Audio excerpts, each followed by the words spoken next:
লিডুত কল ইণ্ডিয়াৰ ডাম্পিং গ্ৰাউণ্ডে কঢ়িয়াই আনিছে চৰম ভাবুকি। নিশ্চিহ্ন হোৱাৰ দিশত লিডুৰ বহু চিৰসেউজীয়া ঐতিহাসিক গাঁও।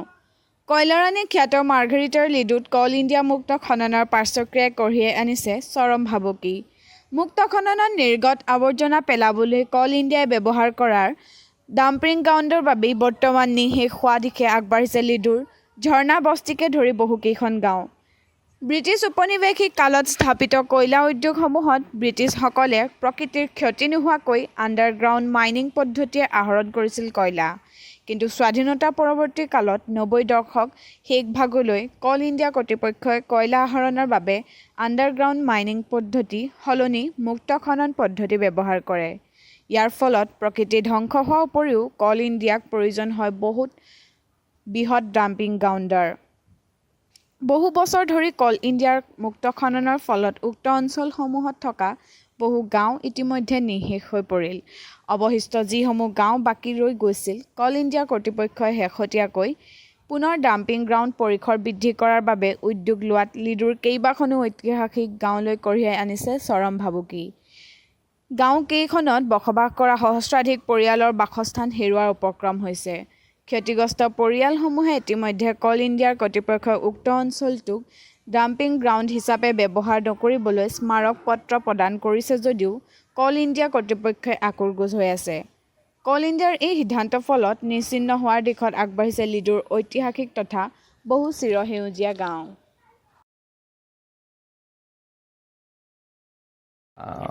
শব্দৰ এটা বাক্যৰ হেৰি হৈছে যে আমাৰ এই এলেকাটোত লিডু গাঁও পঞ্চায়ত এলেকাৰ ৯ নম্বৰ ৱাৰ্ড আৰু লিডু শামুকজান গাঁও পঞ্চায়তৰ এটা ৱাৰ্ড, এই দুটা ৱাৰ্ডত এটা বাক্য হেৰি হৈ গৈছে, ৰঙা ফিটাৰ কল ইণ্ডিয়াৰ ৰঙা ফিটাৰ আতংক।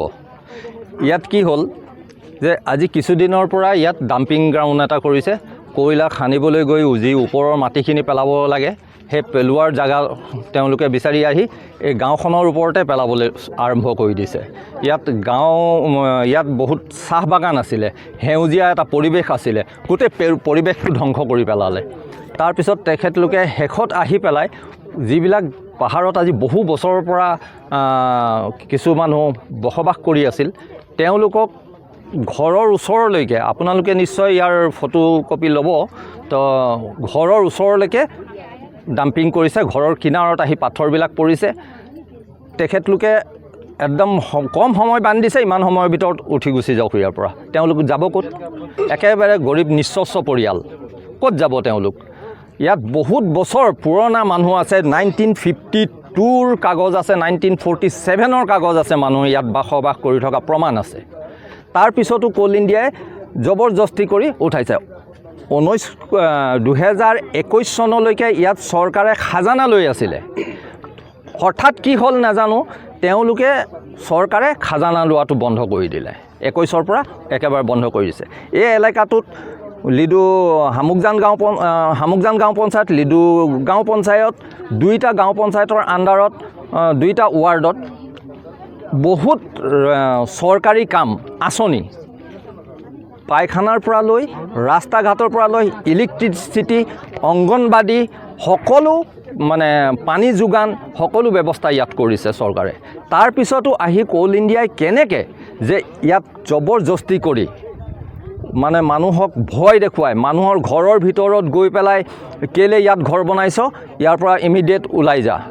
এজন আমাৰ আৰ্মি জোৱান এজনে ঘৰ বনাইছিলে, বহুত বছৰৰ পৰা আছে। তেওঁ নথকাৰ অৱস্থাত তেওঁ ঘৰৰ ভিতৰত মাইকী মানুহক আহি ধমকি দিছে, কেলৈ ঘৰ বনাইছ ইয়াৰ পৰা ইমিডিয়েট তহঁতি ঘৰ খালী কৰ।